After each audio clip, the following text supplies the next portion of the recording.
Hi there, this is Miss McDonald doing the weekly agenda video for November 3rd through 7th for pre-calculus. So for pre-cal this week, your main assignment is the Delta Math 3.4 Graphing Rational Functions Part 2. It's adding on to the skills that you learned last week.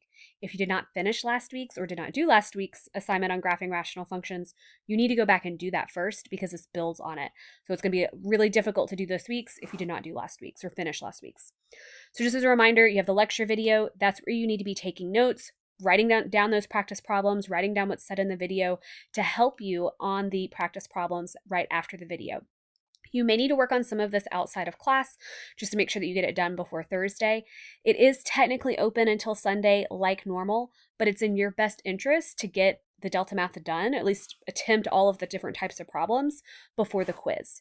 So during the week, depending on time, you may have do an activity called Rational Functions Relay with Miss Lee. Again, that's dependent on time. Also, you may receive your ACT Math Practice number 5 back with a score. If you'd like to make corrections on that, you can. Just follow whatever deadline Miss Lee sets for that. Also, don't forget to do your Math Plaza time, your 30 minutes in the Math Plaza. If there's any issues with the QR code or logging time, please talk to the Math Plaza tutors or workers that work in the front of the Math Plaza to help you. You should be getting an automatic email after you check out or sign out that tells you the time if you're not able to see it within the app that they have within the Math Plaza. And then on Thursday, you'll be taking a quiz. So this quiz will be over the following sections, 3.2, 3.3, and 3.4. So you may want to go back and make sure you've completed all those Delta Maths, 3.2, 3.3, and 3.4, or at least have practiced at least one or two problems in each problem set so that you're ready for the quiz. Just as a reminder, this quiz is taken in class. There will be a time limit. It'll post whenever you open it. You'll see the time limit. You cannot use your notes as closed notes, but you are able to use a Desmos calculator or the yellow TI Inspire calculators. And again, if you'd like to see that more in a calendar view, here's the calendar view here, where again, you're just working on your Delta Math. Wednesday, try to finish the Delta Math if you can, because on Wednesday you may start that rational function relay activity if there's time. If there's not time, then that's fine. But you may also do the rational function relay a little bit at the beginning on Thursday as a review before the quiz. So just kind of make sure you finish and keep an eye on time and stuff for that. So let's look at the Delta Math.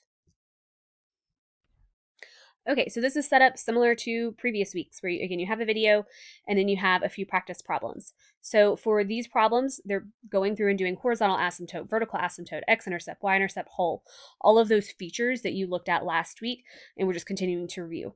Now, you can obviously graph this on Desmos and see a lot of these features, and that is totally fine. However, I would also encourage you to try to do some of these algebraically. So if you're not sure how to do that, it's explained in the video, but you can also look at the examples of how you can algebraically find some of these features instead of just relying on graphing it on Desmos.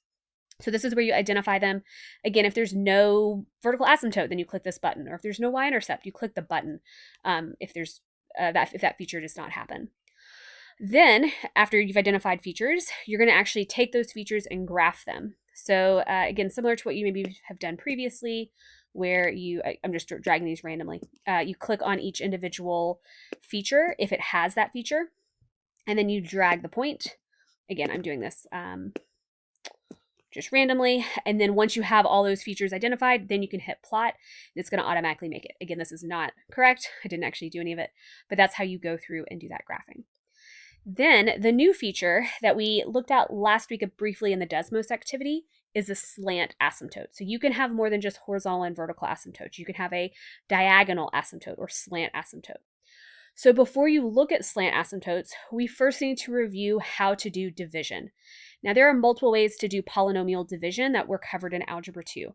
So there is long division, synthetic division, and then the area model, or called the box method. During my leave, I think the probably easiest method, if you've never done polynomial division, is the box method to follow.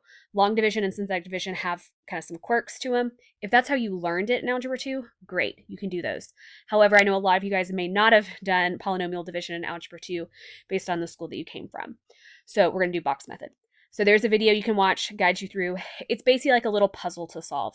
So think about what number times 3x will give you 9x to the third.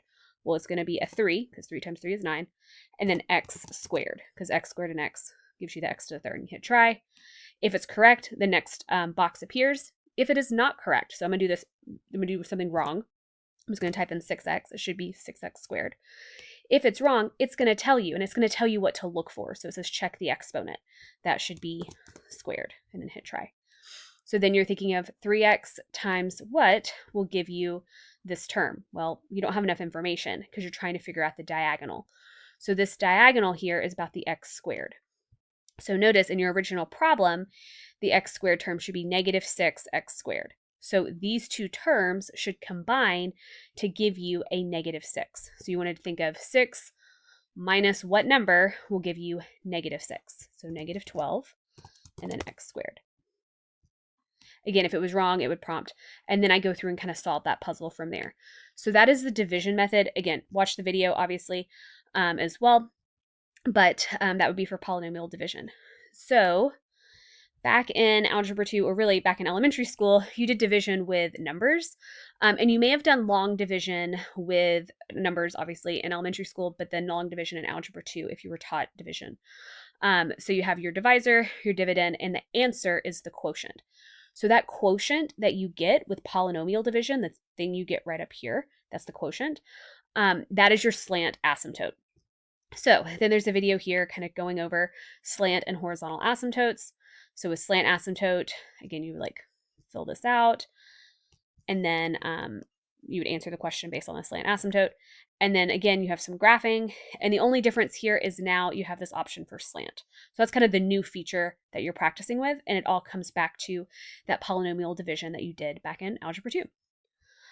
Okay, so I think that kind of covers everything for this week. If you have specific questions, please ask Miss Lee, and I hope you have a great week.